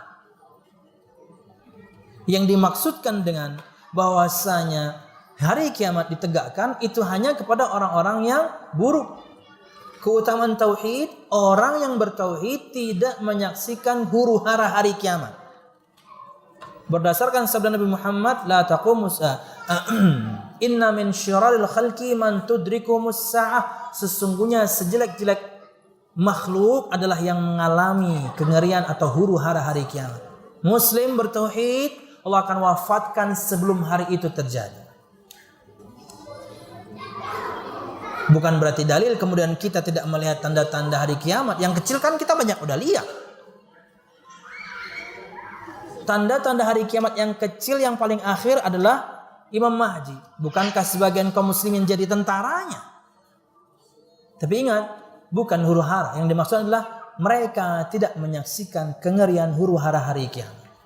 Langit terbelah, bintang gemintang berjatuhan, gunung berterbangan bagaikan angai-angai, yang gitu-gitu. Karena kata Nabi Muhammad dalam Sahih Muslim, innallaha yab'atsu rihan minal Yaman, sesungguhnya Allah nanti akan menghembuskan angin dari arah negeri Yaman. Dia akan merubah ke seluruh dunia sampai masuk ke dalam goa-goa. Tidak ada seorang pun yang beriman kepada Allah walaupun imannya cuma sekecil biji sawi, dikit aja, menghirup udara atau angin Allah hembuskan tersebut, illa qabadathu, kecuali dia akan mati. Karena mereka tidak akan menyaksikan kengerian hari kiamat. Wallahu a'lam bishawab. Bismillah, semoga Allah memberi Ustadz umur yang berkah. Amin. Semua kita juga amin. Umur panjang dan yakni baik amalnya, itu berkah ya. Apakah kita terus mendakwahi tentang hari kiamat kepada orang yang pelaku maksiat, sedangkan orang tersebut terus-menerus bermaksiat? Jamaah, Anda mendakwahinya sekali saja, tugas Anda selesai. Anda mendakwahinya sekali saja, tugas Anda selesai. Jika dia berpaling dari itu, tugas Anda selesai. Jangankan kita, tugas Nabi Muhammad saja hanya menyampaikan, bukan merubah orang. Wa in tawallaw fa innama 'alaikal balagh, dan jika mereka berpaling darimu, tugasmu hanya menyampaikan, bukan merubah orang. Nabi Muhammad tidak bisa islamkan pamannya Abu Talib. Kita tidak bisa bikin orang berubah. Tugas kita hanya menyampaikan. Sampaikan, tapi sampai orang itu faham, maka tugas kita selesai. Cuman terkadang yang kita sampaikan kepadanya nasihat ini adalah orang tua, maka mungkin jangan sekali. Kadang dia suami, kadang dia istri, mungkin jangan sekali. Kadang dia anak, jangan sekali. Ada momen yang lain kita coba lagi. Mungkin di kali yang kesekian dengannya Allah membuka hidayah, Allah sentuh dia dengan hidayahnya lewat Anda. Tapi sekali saja Anda menyampaikan, faham dia, maka beban sudah turun dari pundak Anda. Wallahu a'lam bishawab. Jadi Anda tidak sakit hati ketika berdakwah dan tertolak. Kenapa? Toh tugas hanya menyampaikan. Mau dengerin alhamdulillah, tidak, ya tugas saya selesai. Wallahu a'lam bishawab.